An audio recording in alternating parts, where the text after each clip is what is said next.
दूसरी पटवार भर्ती की सूचना आ रही है। पटवार भर्ती सीईटी में होगी और सीईटी को सीरियस लेना होगा, पहली सी बात है। पिछली बार सीईटी को बिल्कुल सीरियस नहीं लिया, जिसका भुगतान आप भुगत रहे हो।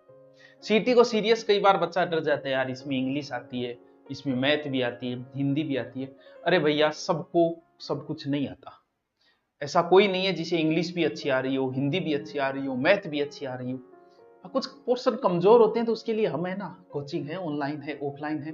पटवार एक बहुत बड़ा पद है, बहुत बड़ी भर्ती है, क्योंकि जिले बनने के बाद लगभग मान के चलो कि 3000 के लमसम पटवार की भर्ती आएगी।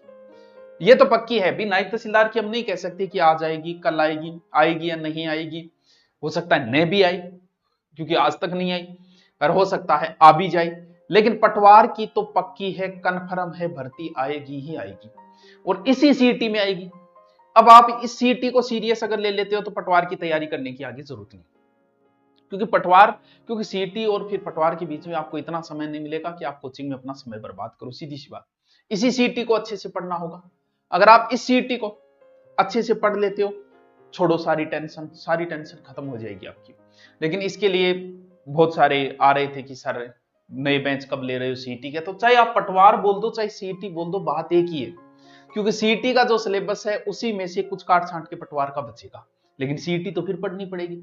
अगर आप सीईटी पढ़ लेते हो तो सब कुछ पढ़ लेते हो, आपको किसी अन्य चीज की पढ़ने की आवश्यकता नहीं होगी। हम जो बेंच ले रहे हैं ऑफलाइन ऑनलाइन, ये जो सीईटी का ले रहे हैं, उसमें पटवार की साथ में ही